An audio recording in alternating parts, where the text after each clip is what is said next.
Good morning, नमस्कार। आप सभी का ग्रेविटी पॉइंट में स्वागत है। मैं सुरेश धर दुबे भूगोल की प्रैक्टिस श्रृंखला के साथ उपस्थित हूं। यह प्रैक्टिस श्रृंखला विशेष तौर पर भारत के जलवायु विज्ञान से संबंधित जो कुछ प्रमुख वर्गीकरण किए गए हैं कोपेन, थार्नोवेट और ट्रिवार्था के माध्यम से, उस पर चर्चा की जाएगी।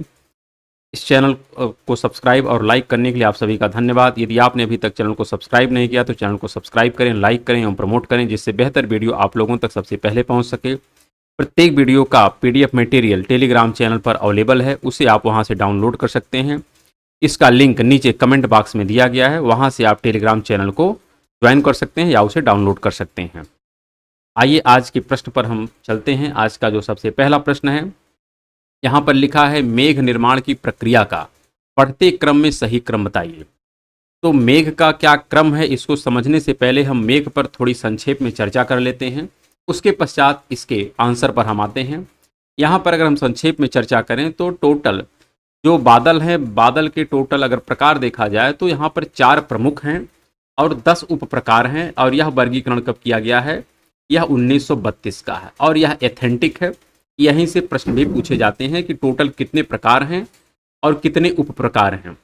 इसमें देखा जाए तो मुख्य तौर पर 2 प्रकार से वर्गीकरण किया गया है। एक जो वर्गीकरण है वो हॉरिजॉन्टल है और दूसरा जो वर्गीकरण वो कैसा है? वर्टिकल है। 2 ही टाइप के वर्गीकरण है। तो यहाँ पर जो हॉरिजॉन्टल में भी 3 पार्ट हो जाता है। हॉरिजॉन्टल में 3 पार्ट होता है। एक पार्ट जो सबसे ऊपर होता है, एक पार्ट जो मिडिल में होता है, एक पार्ट जो सबसे नीचे होता है, और वर्टिकल में 2 पार्ट होते हैं।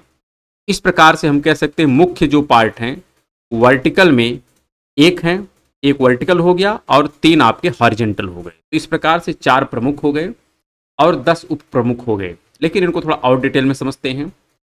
तो बादल हॉरिजॉन्टल हैं, ये सब जो हॉरिजॉन्टल हैं, जिसके अंतर्गत आप देख सकते हैं कई बादल हैं, तो ये हॉरिजॉन्टल हैं। इसमें भी जो सबसे ऊपर वाले बादल हैं, अर्थात जिनकी हाइट 6000 से लेकर के 2000 मीटर तक होती है, इनको कहते हैं उच्च बादल। क्या कहते हैं? उच्च बादल।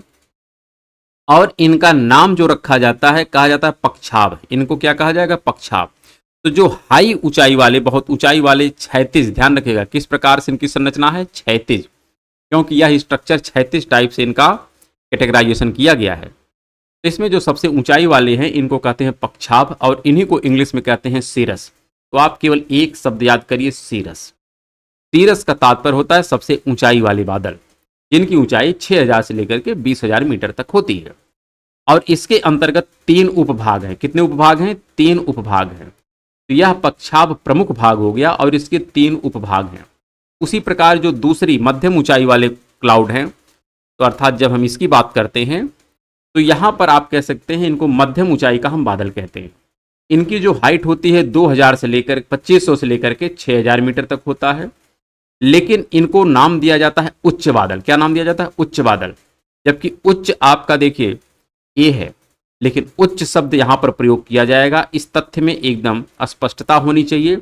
और इसको इंग्लिश में जो नाम दिया जाएगा उसे कहते हैं अल्टो। क्या नाम कहते हैं? अल्टो। इसके कितने सब टाइप बनाए गए हैं? तो 2 सब टाइप हैं। इसी प्रकार जो निम्न बादल हैं, अर्थात जो निचले लेयर में बादल पाए जाते हैं, इनकी हाइट मैक्सिमम 2500 मीटर तक होती है या 2500 मीटर से कम होती है। इनको कहते हैं स्तरीय बादल। क्या कहते हैं? स्तरीय बादल, की ये सतह के समीप हैं। और इंग्लिश में इनका नाम दिया जाता है स्ट्रैटस। क्या नाम दिया जाता है? स्ट्रैटस। इसके भी 3 उपभाग हैं। कितने उपभाग हैं? 3। तो एक भाग यहां पर हो गया उच्च, एक भाग हो गया मध्यम, एक भाग हो गया निम्न। तो 3 यह प्रकार हो गया। और चौथा प्रकार आपका है वर्टिकल। कौन सा है? वर्टिकल। तो 4 तो ये प्रमुख प्रकार हो गए। 10 हमने कहा उप हैं, तो 10 में 3 यहां पर हो गए, 3 हैं, 2 यहां पर हैं मध्यम वाले में, और 3 आपके निचले स्तर पर हैं। तो 3 2 5 3 8 और 2 इधर हो जाते हैं। यहां पर कितने हैं? यहां पर पुनः 2 हैं। वर्टिकल में भी 2 प्रकार के क्लाउड हैं। इसमें एकदम क्लियरिटी होनी चाहिए। यहां पर अगर हम बात करें उच्च बादल में, उच्च बादल में एक शब्द कॉमन है, सीरस। तो चाहे आप सीरस स्टेटस ले लो, चाहे सीरस क्यूमुलस ले लो, चाहे सीरस ले लो, ये सब सबसे ऊंचाई वाले बादल होते हैं। यहाँ पर 2 टर्म में और क्लियरिटी रखना है। जो वर्टिकल होता है, वर्टिकल के लिए एक शब्द कॉमन होता है, उसको कहते हैं क्यूमुलस। जहां पर भी वर्टिकल टाइप के बादल होंगे वहां पर क्यूमुलस शब्द अवश्य होगा। क्या होगा? क्यूमुलस। और जहां पर वर्षा टाइप का बादल होगा वहां पर निम्बस शब्द होगा। क्या होगा? निम्बस शब्द होगा। तो यहां पर जो हमने कहा टॉप वाले बादल हैं, सबसे ऊंचाई वाले, अर्थात जो सीरस टाइप के हैं, सीरस में 3 पार्ट है। एक को कहते हैं पक्षाभ स्तरीय, जो सीरस स्टेटस है ये पक्षाभ है और साथ में स्तरीय है। इसी प्रकार सीरस क्यूमुलस, अर्थात यहां पर है कह सकते हैं जो सीरस क्यूमुलस होता है, क्यूमुलस को हम कहते हैं कपासी। क्यूमुलस को क्या नाम दिया जाता है? इसको हिंदी में कहते हैं कपासी मेघ। क्या कहते हैं? कपासी। तो जहां पर भी वर्टिकल मेघ बनता है उसको कहते हैं ये कपासी होते हैं। क्या होते हैं? कपासी।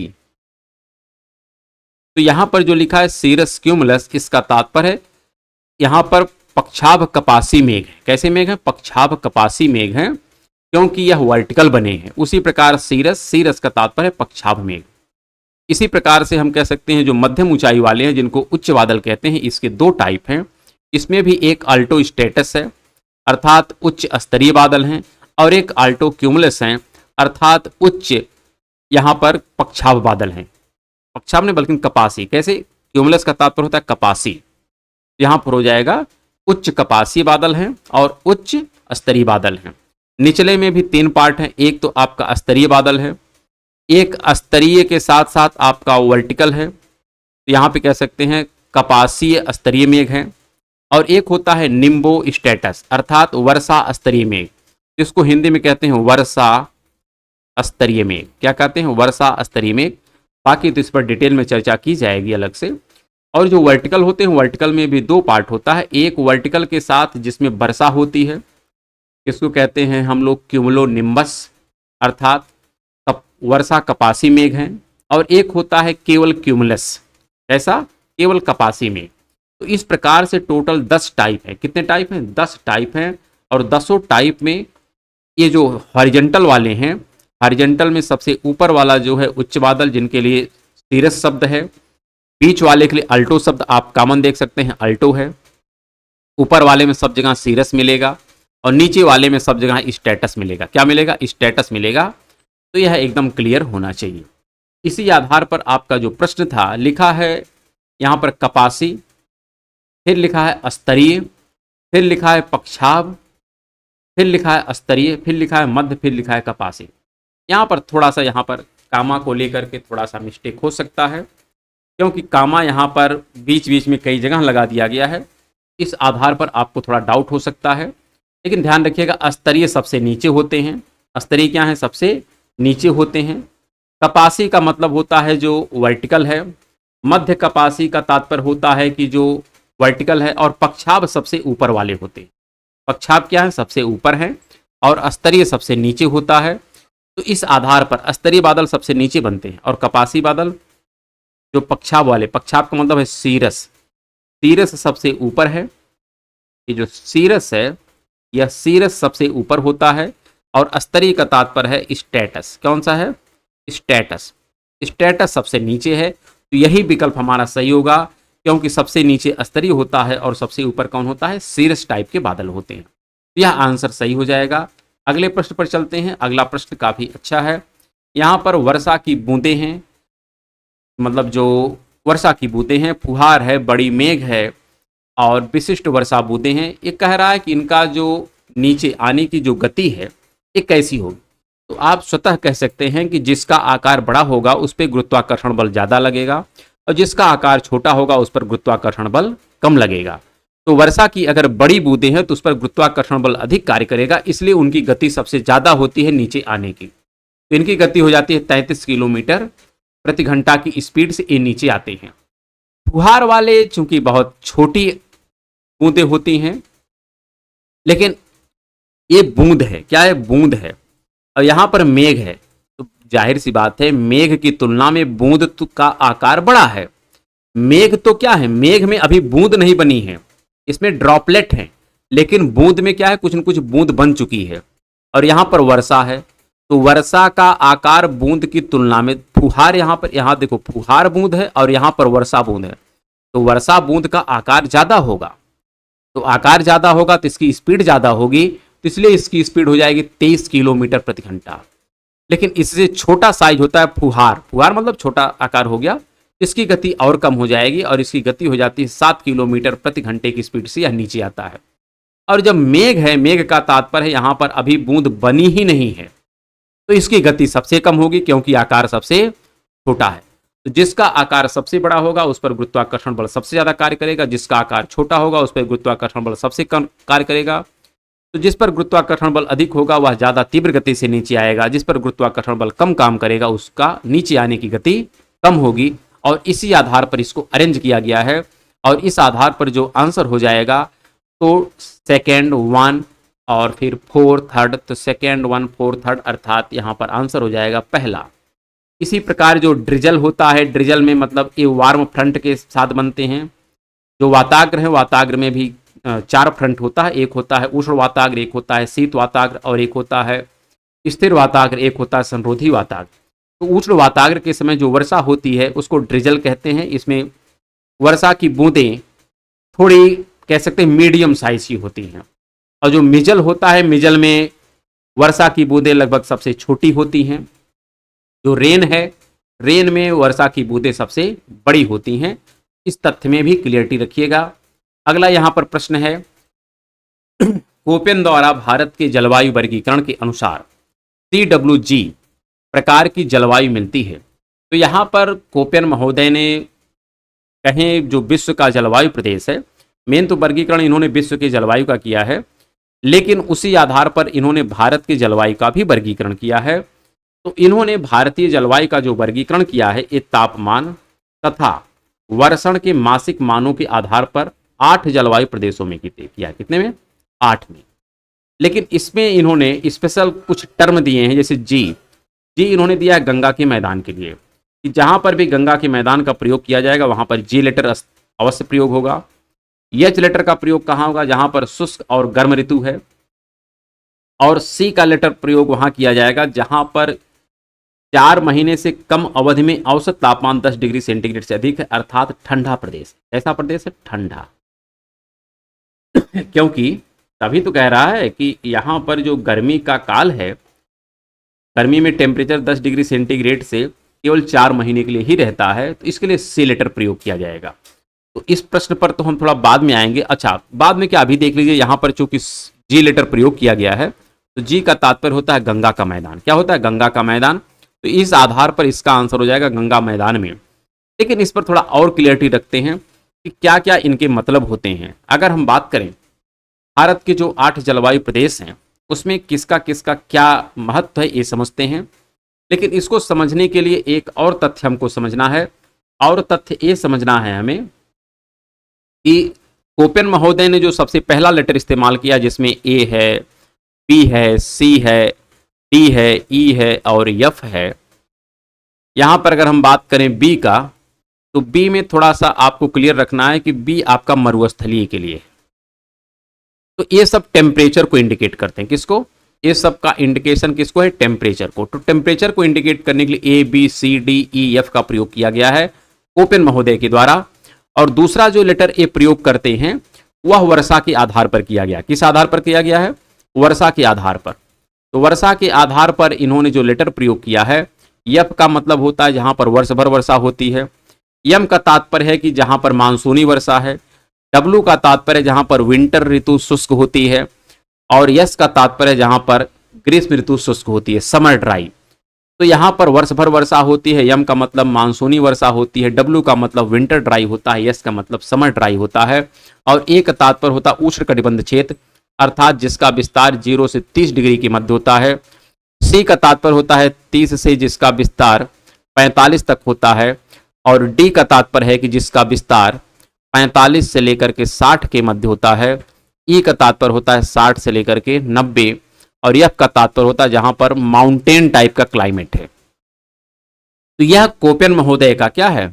एक टाइप से वर्गीकरण में प्रयोग किया जाने वाला कुछ एलिमेंट है। तो इसको भी क्लियर आपको रखना है। इसी आधार पर हमारे प्रश्न दिए जाते हैं। तो यहां पर जो लिखा गया है इसको आप देखिए। यहां पर ए का तात्पर्य क्या है? ए का तात्पर्य है कि इसका टेम्परेचर ज्यादा है, अर्थात यह विषुवत रेखा के करीब है। इसका तात्पर्य यह दक्षिण भारत की बात है। किसकी बात है? दक्षिण भारत की बात है। और यम का तात्पर्य है कैसा? मानसूनी जलवायु है, और ए का टेम्परेचर मतलब उष्णकटिबंध क्षेत्र है, और डब्ल्यू का तात्पर्य है कि विंटर ऋतु हमारी क्या है, ड्राई है। इसका तात्पर्य है समर में वर्षा होती है। कब होती है, समर में वर्षा होती है। तो इस प्रकार का क्लाइमेट भारत के पश्चिमी घाट और पश्चिमी तटीय क्षेत्रों में पाया जाता है, क्योंकि यहाँ का टेम्परेचर भी उच्च है, विंटर ऋतु शुष्क भी है और मानसूनी टाइप की वर्षा भी होती है। इसी प्रकार एएस की बात करें तो एएस का तात्पर्य है कि समर यहाँ पर ड्राई होगा। तो भारत में केवल एक ही ऐसा क्षेत्र है जो उष्णकटिबंध में है और जहाँ का समर ड्राई होता है, वो है तमिलनाडु। तो कोरोमंडल का क्षेत्र है यहाँ जो तमिलनाडु में है। कहाँ पर है, तमिलनाडु में है। यहाँ पर ग्रीष्म ऋतु में वर्षा नहीं होती है, इसके लिए लेटर प्रयोग किया गया है एएस। उसी प्रकार एडब्ल्यू की बात करें तो एडब्ल्यू का तात्पर्य है यहाँ पर विंटर ऋतु फिर क्या हो गई है, शुष्क हो गई है, लेकिन उष्णकटिबंध है। तो इसके लिए जो प्रयोग किया जाता है इसको कहते हैं सवाना टाइप का। क्या है, सवाना टाइप का क्लाइमेट है, अर्थात ए है साथ में डब्ल्यू है। तो यहाँ पर सवाना टाइप का प्रयोग किया गया है, और सवाना टाइप का जो क्षेत्र है कहाँ पर है, प्रायद्वीपीय पठार में, अर्थात जो हमारे वृष्ट छाया प्रदेश में आने वाले प्रायद्वीपीय पठार के भाग हैं वहाँ का क्लाइमेट सवाना टाइप का होता है, और वहाँ के लिए लेटर एडब्ल्यू का प्रयोग किया जाता है। इसी प्रकार अगर हम बात करें बीएस, बी का तात्पर्य होता है जो मरुस्थलीय प्रदेश होते हैं, मरुस्थल टाइप के जो होते हैं उसके लिए बी लेटर प्रयोग करते हैं कोपन महोदय। लेकिन यहाँ पर यस का तात्पर्य है कि समर ड्राई है। तो समर ड्राई स्टेपी तुल्य जलवायु प्रदेश के लिए प्रयोग किया जाता है अंतर्राष्ट्रीय स्तर पर। और भारत में यह जो जलवायु है यह पश्चिमी गुजरात में, राजस्थान में, पंजाब वाले सेक्शनों में पाई जाती है, क्योंकि वहाँ का देखा जाए ग्रीष्म ऋतु ड्राई होती है, क्योंकि वर्षा बहुत कम होती है, तो इसको स्टेपी तुल्य जलवायु कहते हैं। इसी प्रकार अगर डब्ल्यू का प्रयोग किया जाता है तो यह भी मरुस्थलीय जलवायु ही है, लेकिन यहाँ पर विंटर ड्राई होता है, और यह क्षेत्र है राजस्थान का सबसे पश्चिमी भाग होता है। इसी प्रकार CWG यानी गंगा का मैदान है, इसको हम लोग कहते हैं। इसी प्रकार जो 7वां क्लाइमेट बताया गया है कोपेन महोदय के द्वारा, इसके लिए प्रयोग किया है DFC। डी का तात्पर्य होता है कि जहाँ का टेम्परेचर अब तुलनात्मक तौर पर काफ़ी कम हो गया है और यहाँ पर वर्षा काफ़ी ज़्यादा होती है। और यहाँ पर सी लेटर है, सी लेटर का तात्पर्य है अभी आपने देखा है कि जहाँ पर जो ग्रीष्म ऋतु है बहुत कम समय के लिए होती है, तो ऐसा क्लाइमेट भारत में कहाँ मिलता है, अरुणाचल प्रदेश में मिलता है, क्योंकि यहाँ का टेम्परेचर, डी का तात्पर्य है टेम्परेचर, टेम्परेचर यहाँ का काफ़ी कम है क्योंकि इक्वेटर से काफ़ी दूर है। दूसरा, यहाँ पर वर्षा खूब होती है, और तीसरा, यहाँ पर ग्रीष्म ऋतु बहुत छोटे कालखंड के लिए होती है, इसलिए DFC विशेष तौर पर अरुणाचल प्रदेश के लिए ही इस्तेमाल किया जाता है। इसी प्रकार जो ई क्लाइमेट होता है, अर्थात जहाँ पर ध्रुवीय टाइप की जलवायु पाई जाती है, अर्थात जम्मू कश्मीर, हिमाचल प्रदेश और उत्तराखंड, तो वहाँ के लिए ई लेटर का प्रयोग हम लोग करते हैं। और इस आधार पर हम अपने प्रश्न पर आएँ तो प्रश्न में जो हमारा आंसर है वो हो जाएगा गंगा का मैदान। अगले प्रश्न पर चलते हैं। अगला प्रश्न यहाँ पर लिखा है, क्लाइमोग्राफ में उच्च सापेक्ष आर्द्रता एवं उच्च आर्द्र बल्ब तापमान प्रदर्शित करता है। यहाँ पर क्लाइमोग्राफ की चर्चा की गई है, और क्लाइमोग्राफ पर जो सिद्धांत दिया गया है किसके द्वारा दिया गया है, तो ग्रिफिथ टेलर महोदय के द्वारा दिया गया है। यहाँ पर क्या क्या बातें चर्चा की गई हैं, इन्होंने एक क्लाइमोग्राफ बनाया है जिसके एक एक्सिस पर रिलेटिव ह्यूमिडिटी को दिया है, और इधर बढ़ने पर ह्यूमिडिटी बढ़ती है, और एक एक्सिस पर इन्होंने टेम्परेचर को दिया है, और इधर बढ़ने पर टेम्परेचर इंक्रीज कर रहा है। इस आधार पर इन्होंने जो डिवाइड किया है, तो एक इन्होंने जो बनाया है ए, एक है बी, एक है सी, एक है डी। इस आधार पर देखिए, अगर आप इस पूरे कह सकते हैं ग्राफ को अगर समझें और पढ़ें, ए का तात्पर्य, अगर सी की हम बात करें तो सी का तात्पर्य है कि रिलेटिव ह्यूमिडिटी कम है और टेम्परेचर भी कम है। ध्यान रखिएगा, रिलेटिव ह्यूमिडिटी, क्योंकि इधर बढ़ने पर रिलेटिव ह्यूमिडिटी बढ़ेगी, तो चूंकि पहला खाना है तो इसका मतलब यहाँ की रिलेटिव ह्यूमिडिटी कम है और टेम्परेचर भी कम है। तो यहाँ की जलवायु कैसी होगी, तीक्ष्ण होगी। क्या होगी, तीक्ष्ण होगी, और इसी को इंग्लिश में नाम देते हैं कीन। क्या नाम देते हैं, कीन। तो जो सी है, क्या सी, ध्यान रखिएगा, सी को ही कहते हैं क्या, तीक्ष्ण और कीन। यह लोकेशन में अगर देखें, अगर हम इसको अपना एक मैप मानते हैं तो यह ईस्ट होता है, यह वेस्ट होता है, यह नॉर्थ होता है, और यह साउथ होता है। इस आधार पर अगर इसका हम लोकेशन देखें तो यह होता है साउथ और वेस्ट में है। इसी प्रकार इधर का अगर लोकेशन देखें तो यह नॉर्थ और वेस्ट है। इधर का अगर देखेंगे तो नॉर्थ और ईस्ट है, और इधर का देखेंगे तो साउथ और ईस्ट है। तो जो एक क्लाइमेट हो गया सी, एक हो गया ए का तात्पर्य है कि इसकी रिलेटिव ह्यूमिडिटी कम है, अर्थात वर्षा कम होगी लेकिन टेम्परेचर ज्यादा है। वर्षा कम है लेकिन टेम्परेचर ज्यादा है, इसका तात्पर्य यहां पर गर्मी खूब है। क्या है? गर्मी खूब है, जिसको कहते हैं झुलसाने वाली गर्मी। क्या कहते हैं? झुलसाने वाली गर्मी, और इसी को कहते हैं स्कॉर्चिंग। क्या कहते हैं? स्कॉर्चिंग। इसी प्रकार अगर हम डी की बात करें, अर्थात जो साउथ और ईस्ट का पार्ट है, यहाँ पे आर्द्रता खूब है, रिलेटिव ह्यूमिडिटी ज्यादा है क्योंकि एक्सिस आगे बढ़ गई है, साथ में टेम्परेचर कम है। इसका तात्पर्य है ऋतु शीत, लेकिन शीत ऋतु में वर्षा हो गई। तो शीत ऋतु में वर्षा हो गई और ये पूरी तरीके से शीत ऋतु है। तो सी पूरी तरीके से शीत ऋतु है, डी भी शीत ऋतु है, लेकिन यहाँ पर वर्षा भी हो रही है। इसको कहते हैं ठंडी, और इसको इंग्लिश में नाम देते हैं रॉ। तो नाम याद रखना है, डी को ठंडा भी कहते हैं और रॉ कहते हैं, सी को तीक्ष्ण और कीन कहते हैं। इसी प्रकार अगर बी को हम देखें तो बी में टेम्परेचर भी हाई है और वर्षा भी हाई है, क्योंकि ह्यूमिडिटी ज़्यादा है और साथ में टेम्परेचर भी ज़्यादा है। तो अगर टेम्परेचर ज़्यादा होने के साथ साथ वर्षा ज़्यादा है तो ह्यूमिडिटी बढ़ती है, और उसके परिणाम स्वरूप जब कहें कि जब जलवाष्प जल में परिवर्तित होता है तो वहाँ पर जो गुप्त उष्मा है इसका निष्कासन होता है, जिसके परिणाम स्वरूप वहाँ पर उमस भरी दिन या रात होने लगती है, जिसको कहते हैं उमसदार गर्मी, और यही इंग्लिश में कहलाता है मगी। तो इस तथ्यों में एकदम स्पष्टता होनी चाहिए, ए क्या है, बी क्या है, सी क्या है, डी क्या है, इनका डायरेक्शन क्या है और इनका नाम क्या है। यहाँ से प्रश्न 100% किसी ना किसी रूप में पूछा जाता है, और यही जो ग्राफ है इसको कहते हैं क्लाइमोग्राफ, या क्लाइमोग्राफ किसके द्वारा दिया गया है? तो ग्रिफिथ टेलर महोदय के द्वारा दिया गया है। और यहाँ पर जो पूछा गया है कि आर्द्र, देखिए यहाँ पर लिखा है ना, उच्च सापेक्ष आर्द्रता, यहाँ पर उच्च सापेक्ष आर्द्रता है एवं उच्च आर्द्र वाल्व तापमान, अर्थात टेम्परेचर भी अधिक है और आर्द्रता भी अधिक है। तो जब टेम्परेचर भी अधिक होगा और आर्द्रता भी अधिक होगी तो उमसदार जलवायु होगी। कैसी होगी? उमसदार जलवायु होगी, अर्थात इसका आंसर हो जाएगा ए। क्या हो जाएगा? ए। अगले प्रश्न पर चलते हैं। अगला प्रश्न यहाँ पर काफी बेहतर है। निम्नलिखित में से कौन एक भारत के दैनिक ऋतु मानचित्र पर प्रदर्शित नहीं होता है? जो हम लोग भारत का दैनिक मानचित्र देखते हैं, जिसमें हम लोग विशेष तौर पर मतलब यह इंडिकेशन मिलता है कि यहाँ पर वर्षा का क्या पैटर्न है, यहाँ पर वायु का क्या है, मेघाच्छादन क्या है, लेकिन यहाँ पर टेम्परेचर का कोई खास, जो दैनिक ऋतु मानचित्र होता है इसमें टेम्परेचर का कोई खास इम्पैक्ट नहीं होता है, इसलिए इसका आंसर हो जाएगा बी। अगला प्रश्न देखिए, लिखा है भारतीय उपमहाद्वीप किस प्राणी भौगोलिक प्रदेश में आता है? तो वैसे भारतीय जो उपमहाद्वीप है यह ओरिएंटल में आता है। किस में आता है? ओरिएंटल में। और ओरिएंटल को ही हम लोग एक प्रकार से कहते हैं प्राच्य। क्या कहते हैं? प्राच्य क्षेत्र होता है। और वैसे इसका विशेष चर्चा हम करते हैं जब रॉकीज पर्वत पढ़ते हैं, एंडीज पर्वत पढ़ते हैं, तो वहाँ पर ऑक्सीडेंटल और ओरिएंटल शब्द आते हैं। क्या आते हैं? ऑक्सीडेंटल और ओरिएंटल। ऑक्सीडेंटल का जो तात्पर्य होता है वो होता है पश्चिमी, और ओरिएंटल का तात्पर्य होता है पूर्ववर्ती। क्या होता है? पूर्ववर्ती। उस दृष्टिकोण से भी देखा जाए तो भारतीय उपमहाद्वीप अगर वेस्टर्न कंट्री के दृष्टिकोण से देखा जाए तो ओरिएंटल है, यानी प्राच्य, यानी पूर्व दिशा में। किस दिशा में है? पूर्व दिशा में है, जिसको हम लोग ओरिएंटल भी नाम देते हैं। इस प्रकार से इसका जो आंसर हो जाएगा वो हो जाएगा बी। अगला प्रश्न यहाँ पर है, भारत में मालाबार तटों पर बहने वाली शक्तिशाली दक्षिण या दक्षिण पूर्वी हवाओं को किस नाम से जाना जाता है? तो उसको कहते हैं एलिफेंटा। क्या कहते हैं? एलिफेंटा की हवा है। और वैसे केरल में जो ग्रीष्म ऋतु में वर्षा होती है उसको कहते हैं आम्र वर्षा। कर्नाटक में जो होती है उसको कहते हैं चेरी ब्लॉसम। जो उड़ीसा में होती है उसको कहते हैं नारवेस्टर। जो वेस्ट बंगाल में है उसको कहते हैं कालवैसाखी। तो इन नामों को भी याद रखना है। और उत्तर प्रदेश, बिहार तथा राजस्थान में जो चलती है उसका नाम होता है लू।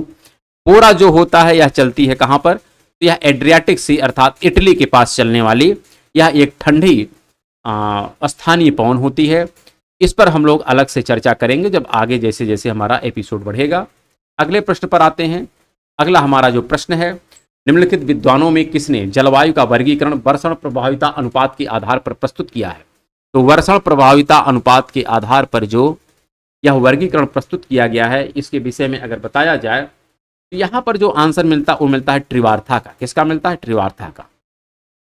ध्यान रखिएगा, यहाँ पर हम बात कर रहे हैं, हाँ, त्रिवार्था का मिलना चाहिए। अच्छा, लिखा है निम्नलिखित विद्वानों में किसने जलवायु का वर्गीकरण वर्षण प्रभाविता अनुपात के आधार पर प्रस्तुत किया है? तो यहाँ पर जो आंसर हमारा होना चाहिए ये होना चाहिए थार्नथवेट। ध्यान रखिएगा, ये त्रिवार्था नहीं बल्कि थार्नथवेट।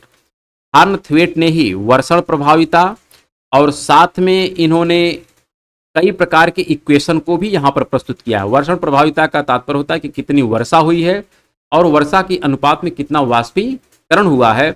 इस आधार पर इसका जो आंसर मिलता है वो मिलता है थार्नथवेट। क्या मिलता है? थार्नथवेट। अर्थात इन्होंने मात्रात्मक मेथड को ज्यादा प्रयोग किया है। किस मेथड का ज्यादा प्रयोग किया है? मात्रात्मक विधि का ज्यादा प्रयोग थार्नथवेट ने किया है। और इन्होंने ही कई प्रकार के फार्मूले का भी डिजाइन किया है, तो उस फार्मूले की भी चर्चा हम लोग करेंगे। और इसी आधार पर इन्होंने मात्रात्मक विधि में ही वर्षण प्रभाविता अनुपात को निकाला है, अर्थात कैलकुलेशन इनकी इक्वेशन में ज्यादा है। इसका आंसर हो जाएगा बी। अगले प्रश्न पर चलते हैं। अगला प्रश्न है निम्नलिखित भारतीय समुद्री बंदरगाहों में से कौन सा बंदरगाह देश का सबसे गहरा बंदरगाह है? तो सबसे गहरा जो बंदरगाह है भारत का, उसका तो नाम अगर देखा जाए तो विशाखापत्तनम है। क्या नाम है? विशाखापत्तनम है। जो कहां पर है? यह आपका विशाखापत्तनम या आंध्र प्रदेश में। कहां पर है? आंध्र प्रदेश में है। लेकिन चूंकि विकल्प में मौजूद नहीं, तो विकल्प में हमारा क्या है? पारादीप, जो उड़ीसा में है। कहां पर है? उड़ीसा में है और महानदी बेसिन के पास है। तो महानदी बेसिन के पास पारादीप जो हमारा है, यह भी सबसे कह सकते हैं, सबसे तो नहीं कह सकते हैं, इस दिए गए विकल्प में सबसे गहरा बंदरगाह है। वैसे भारत का सबसे गहरा बंदरगाह कौन सा है? विशाखापत्तनम है। इस पार्टिकुलर प्रश्न का आंसर हो जाएगा डी। क्या हो जाएगा? डी। अगले प्रश्न पर चलते हैं। अगला प्रश्न है कर्नाटक, आंतरिक तमिलनाडु, पश्चिमी आंध्र प्रदेश और मध्य महाराष्ट्र में विस्तृत पश्चिमी घाट के पूर्व में स्थित क्षेत्रों को क्या कहते हैं? तो सवाना प्रदेश कहते हैं। अभी अभी हमने देखा है कि कोपन महोदय के द्वारा जो 8 जलवायु प्रदेश बताए गए हैं भारत के परिप्रेक्ष्य में, तो वहां पर जो कह सकते हैं प्रायद्वीपीय पठार का जो मध्य वाला भाग है, अर्थात जो वृष्टि छाया प्रदेश में आता है, जिसको हम लोग एक प्रकार से अगर हम बात करें तो सवाना टाइप की जलवायु कहते हैं। क्या कहते हैं? सवाना टाइप की जलवायु कहते हैं, क्योंकि यहाँ पर वर्षा बहुत कम होती है और टेम्परेचर भी काफ़ी ज़्यादा होता है, जिसको हम लोग AW का नाम दिए। किसको दिए हैं? AW का नाम दिए हैं। AW आपका यही क्षेत्र है, अर्थात सवाना वाला क्षेत्र है। अगला प्रश्न यहाँ पर लिखा है निम्नलिखित थार्नथवेट के जलवायु प्रकारों में किसका फैलाव गंगा के मैदानों पर पाया जाता है? तो थार्नथवेट ने जो अपना वर्गीकरण किया है, अगर हम इनकी बात करें तो थार्नथवेट का जो पहला लेटर है, ध्यान रखिएगा, पहला लेटर इन्होंने प्रयोग किया है वर्षा के आधार पर। किसके आधार पर? वर्षण के आधार पर। वर्षण नहीं हम बल्कि कहेंगे आर्द्रता के आधार पर है। किस आधार पर है? आर्द्रता के आधार पर। और इसके लिए इन्होंने लेटर प्रयोग किया है ABCDE, अर्थात जहां पर वर्षा बहुत ज्यादा होती है, अर्थात अति आर्द्र प्रदेश होता है, उसको अति आर्द्र कहते हैं। बी के लिए आर्द्र प्रदेश कहते हैं। सी के लिए उप आर्द्र प्रदेश कहते हैं। डी के लिए शुष्क कहते हैं, अरे अर्ध शुष्क कहते हैं। और ई के लिए शुष्क प्रदेश कहते हैं। किस द्वारा? थार्नथवेट के द्वारा। तो पहला लेटर जो इनका प्रयोग होता है कैपिटल लेटर ABCDE, यह आर्द्रता को रिप्रेजेंट करता है। दूसरा लेटर इनका जो प्रयोग किया जाता है, यह तापमान को रिप्रेजेंट करता है। किसको? तापमान को। और यहाँ पर ए लेटर जो भी प्रयोग करते हैं, A डॉट है, B डॉट है, C डॉट है, D डॉट है, E डॉट है और F डॉट है। ए लेटर प्रयोग किए जाते हैं टेम्परेचर के लिए। A डॉट अर्थात उष्णकटिबंध है। B डॉट का तात्पर्य है कि जो 30 डिग्री के ऊपर का क्लाइमेट है। C डॉट का तात्पर्य है जो 45 डिग्री के ऊपर का क्लाइमेट है। D का तात्पर्य यहाँ पर हम कह सकते हैं एक प्रकार से जो 45 के ऊपर वाले होते हैं, मतलब 45 हम कह सकते हैं यहाँ पर होता है टैगा होता है, फिर टुंड्रा होता है, फिर एक हिमाच्छादित होता है। इस पर बृहद चर्चा अलग से की जाएगी। और फिर अगर हम बात करें इनका एक जो और है, वो है मौसम के आधार पर। किस आधार पर है? मौसम के आधार पर, अर्थात R लेटर प्रयोग करते हैं जहां पर वर्ष भर वर्षा होती है। फिर यहाँ पर D लेटर प्रयोग करते हैं जहां पर वर्ष भर शुष्क होता है। फिर यहाँ पर S लेटर प्रयोग करते हैं जहां पर समर ड्राई होता है। W प्रयोग करते हैं जहां पर विंटर ड्राई होता है। तो इतने सिंबल ये प्रयोग करते हैं कौन? थार्नथवेट महोदय। तो इसी सिंबल का प्रयोग करते हुए अगर आप यहाँ पर देखें तो गंगा के मैदान की ये बात कर रहे हैं, तो गंगा का जो मैदान है, यहाँ पर जो वर्षा होती है, अगर आप खुद इमेजिन करके देखें तो यहाँ पर वर्षा कितनी होगी? क्या बहुत ज़्यादा होती है? क्या वर्षा बहुत ज़्यादा तो नहीं होती है। अर्थात अगर हम यहाँ पर कहें वर्षा का जो मान है यहाँ पर सी टाइप का है। कैसा है? सी टाइप का। वैसे पूरे भारत में जो वर्षा होती है उप आर्द्र टाइप की होती है, लेकिन यहाँ पर जो टेम्परेचर की अगर हम बात करें, किसकी बात करें? टेम्परेचर की बात करें, तो टेम्परेचर यहाँ पर कैसा है? यहाँ पर बी टाइप का टेम्परेचर, ए टाइप का तो टेम्परेचर होगा नहीं, क्योंकि गंगा का जो मैदान है यह 30 डिग्री के ऊपर आ जाता है। तो जब 30 डिग्री के ऊपर आता, 30 डिग्री तक टेम्परेचर ए डॉट होगा, 30 डिग्री के ऊपर का जो टेम्परेचर होगा वह बी डॉट होगा। कैसा होगा? बी डॉट होगा। इसलिए हम कह सकते हैं यहाँ पर सी बी डॉट, ध्यान रखिएगा, सी बी डॉट। और विंटर हमारा ड्राई है, तो सी बी डॉट एक ही जगह मिल रहा है, बाकी और कहीं नहीं मिल रहा है, क्योंकि गंगा का मैदान बी डॉट में आता है, क्योंकि टेम्परेचर यह 30 डिग्री के ऊपर है। 30 डिग्री के ऊपर नहीं, बल्कि इसका जो स्थान है वह 30 डिग्री अक्षांश के उत्तर में है। अगर ए डॉट हम प्रयोग कर देंगे तो इसका तात्पर्य है कि यह 30 डिग्री के नीचे की बात होती है, जो पूरा हमारा प्रायद्वीपीय भारत है उसकी बात हो जाएगी। तो गंगा के मैदान का जो क्लाइमेट है वह सी बी डॉट डब्ल्यू है। यहाँ पर एक तथ्य और ध्यान रखना है कि भारत की जो जलवायु है, थानथवेट के अनुसार भारत की अधिकांश जो जलवायु है वो कैसी है? सी ए डॉट डब्ल्यू है। अधिकांश जलवायु कैसी है? सी ए डॉट डब्ल्यू है। लेकिन इस पर्टिकुलर प्रश्न का आंसर तो ए है। लेकिन भारत की जो अधिकांश जलवायु है, ध्यान रखिए दोनों प्रश्नों में, भारत की जो अधिकांश जलवायु है, भारत की अधिकांश जलवायु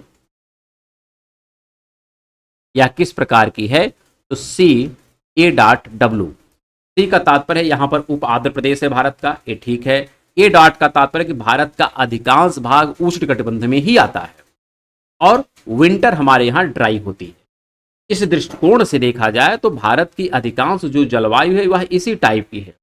लेकिन इस पूछे गए प्रश्न में गंगा के मैदान की बात किया है, इसलिए इसका आंसर हो जाएगा सी बी डॉट डब्ल्यू। सी होगा क्योंकि वर्षा उपाद्र है, बी डॉट इसलिए है क्योंकि गंगा का मैदान 30 डिग्री नॉर्थ के लगभग उत्तर में स्थित। आइए अगले प्रश्न पर हम लोग चलते हैं। अगला प्रश्न काफी अच्छा लिखा है। यहाँ पर भारतीय मानसून उत्पत्ति का जो गतिक संकल्पना है, इसके अनुसार बात किया है कि ग्रीष्म अयनांत पर NITCZ अर्थात ITCZ इंडस, मतलब इसको कहते हैं हम लोग इंटर ट्रॉपिकल कन्वर्जेंस जोन, अर्थात जिसको हम नाम देते हैं मानसून द्रोणी। इसी को हम क्या नाम देते हैं? इसी को हम कह सकते हैं मानसून द्रोणी। यह मानसून द्रोणी जो भारत की तरफ जब विस्थापित होती है, उसी के परिणाम स्वरूप भारत में दक्षिण पश्चिम मानसून का आगमन होता है। यही पूछ रहा है कि इसका उत्तर में कहाँ तक विस्तार होता है भारत में? तो 30 डिग्री नॉर्थ तक होता है। कहाँ तक? 30 डिग्री नॉर्थ तक। 15 डिग्री नॉर्थ होगा नहीं, 45 डिग्री नॉर्थ नहीं होगा, 45 डिग्री बहुत ज़्यादा ऊपर चला जाता है, क्योंकि सन के उत्तरायण और दक्षिणायन के परिणाम स्वरूप जो उत्तरी गोलार्ध में ITCZ की शिफ्टिंग होती है यह मैक्सिमम 30 डिग्री तक पहुंचती है, इससे ज़्यादा नहीं पहुंचती है। और साउथ की तो बात नहीं है, क्योंकि भारत की बात है तो भारत उत्तर में है, दक्षिण में तो है नहीं। इसलिए इसका आंसर हो जाएगा आपका, क्या हो जाएगा? ए। अगला प्रश्न आप देखिए, काफ़ी सुंदर है। यहाँ पर भारत को जलवायु प्रदेशों में विभक्त करने का प्रथम प्रयास किसके द्वारा किया गया है? तो प्रथम जो प्रयास किया गया है HE ब्लैंडफोर्ड महोदय के द्वारा किया गया। किसके द्वारा? HE ब्लैंडफोर्ड महोदय के द्वारा किया गया है। और कब किया गया है? 1889 में किया गया। कब किया गया? 1889 में। दूसरा जो प्रयास किया गया भारतीय जलवायु को वर्गीकरण का, वह कोपेन महोदय ने किया है। किसने किया है? कोपेन महोदय ने किया है। और कोपेन महोदय ने भारतीय जलवायु को कितने भागों में बांटा है? 8 जलवायु प्रदेशों में बांटा है। इस पर हम लोग बृहद चर्चा अभी पीछे किए हैं। तो आगे हम लोग बढ़ते हैं। अगला जो हमारा प्रश्न है, यहाँ पर लिखा है थार्नथवेट के वर्गीकरण के अनुसार। थार्नथवेट को क्लियर रखिएगा। पहला लेटर प्रयोग करते हैं एक इसके लिए, आर्द्रता के लिए। दूसरा लेटर है टेम्परेचर के लिए। तीसरा लेटर है मौसम के, मतलब कितने समय के लिए वर्षा होती है।